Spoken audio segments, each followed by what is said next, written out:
Pemirsa, untuk mengetahui pantauan arus lalu lintas pada siang hari ini di beberapa lokasi di Jakarta, Jawa Barat, dan Bali, kita akan segera bergabung dengan Bribtu Susan, anggota NTMC Korlantas Polri. Dan Bribtu Susan, silakan dengan laporannya.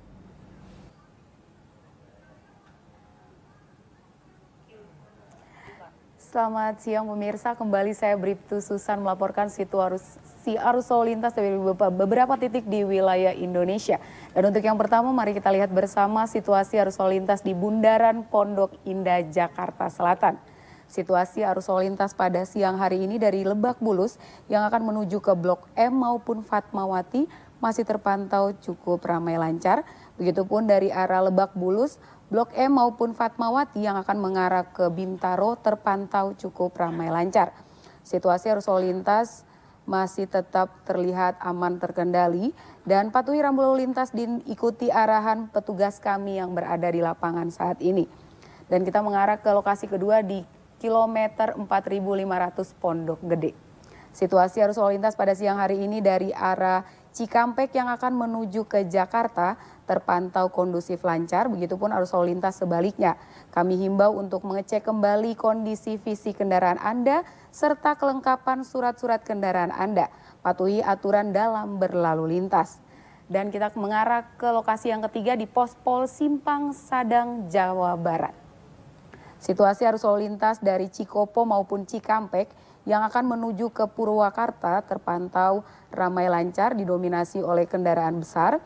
Begitupun arus lalu lintas sebaliknya juga masih terpantau cukup ramai lancar. Dari arah Cikopo maupun Cikampek yang akan menuju ke Subang maupun Cirebon juga masih terpantau cukup ramai lancar. Sedangkan dari arah tol Cipularang yang akan menuju ke Subang maupun Cirebon juga masih kondusif lancar. Kami himbau untuk mengecek kembali kondisi fisik kendaraan Anda serta kelengkapan surat-surat kendaraan Anda serta selalu patuhi aturan dalam berlalu lintas. Dan kita bergeser ke kawasan yang terakhir di Simpang Tohpati, Denpasar, Bali. Situasi arus lalu lintas pada siang hari ini dari Gatot Subroto Barat yang akan menuju ke Sanur masih terpantau ramai lancar. Sedangkan dari arah Denpasar yang akan menuju ke Gianyar juga terpantau cukup kondusif lancar. Ketersendatan terlihat hanya menuju traffic light, namun selepas traffic light kendaraan masih dalam keadaan batas yang normal. Selalu jaga jarak aman kendaraan Anda dan jaga aktivitas Anda pada kawasan ini dikarenakan adanya persimpangan di kawasan ini. Mari tertib berlalu lintas untuk menciptakan keamanan, keselamatan, ketertiban, dan kelancaran dalam berlalu lintas. Untuk kondisi arus lalu lintas, Anda dapat menghubungi call center kami di 1500669 atau SMS center kami di 9119. Stop pelanggaran, stop kecelakaan, keselamatan untuk kemanusiaan, untuk Indonesia tertib, dan salam presisi. Bribtu Susan, terima kasih atas laporannya. Selamat kembali bertugas.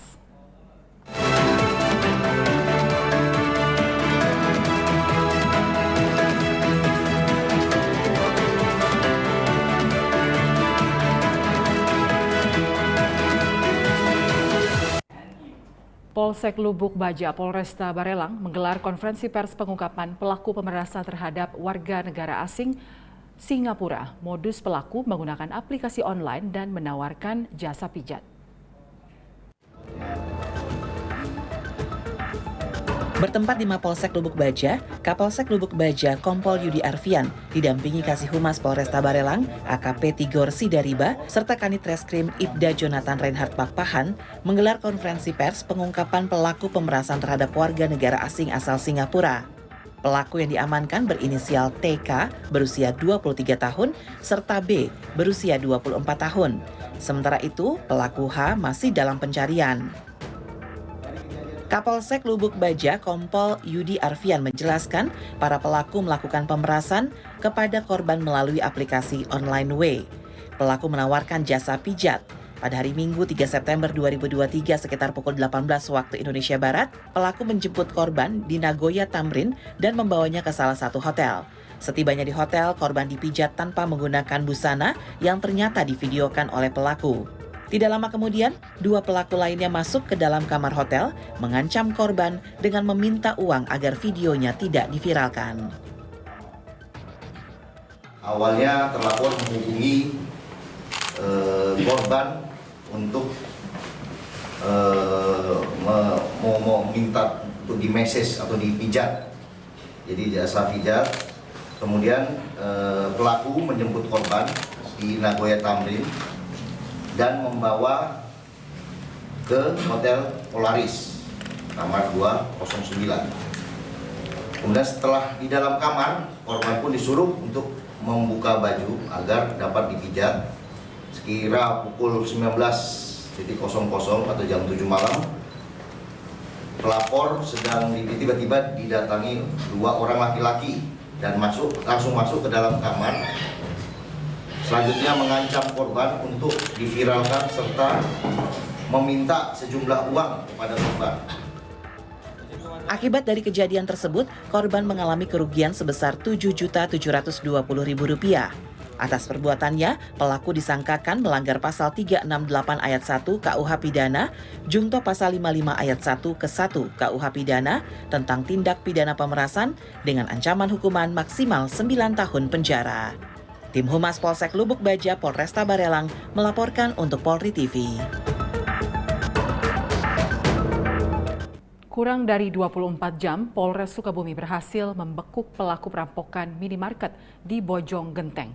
Kasus pencurian minimarket ini melibatkan 3 pelaku.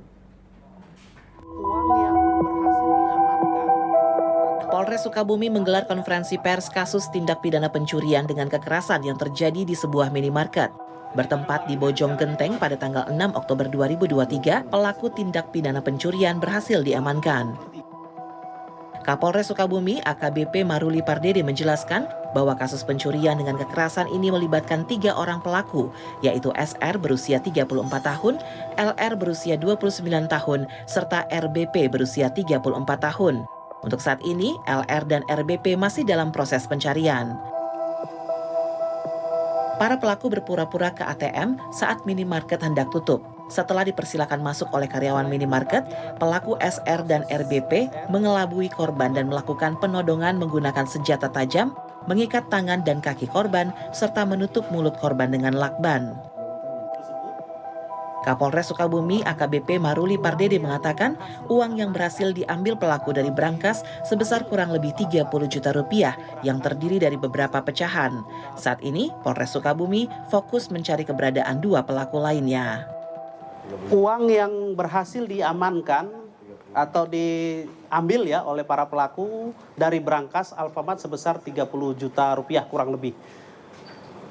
Berbagai pecahan ya. Sampai saat ini ya kita masih fokus selain melengkapi alat bukti terhadap proses SR dan juga pengejaran kepada 2 orang pelaku lainnya. Nanti mungkin setelah tertangkap baru kita bisa rangkai apakah ada keterlibatan dari orang-orang atau pihak-pihak lain dalam perkara ini. Para pelaku akan dihadapkan pada proses hukum sesuai pasal 365 KUHP dengan ancaman hukuman maksimal 9 tahun penjara. Tim Humas Polres Sukabumi melaporkan untuk Polri TV. Presisi Siang segera kembali sesaat lagi.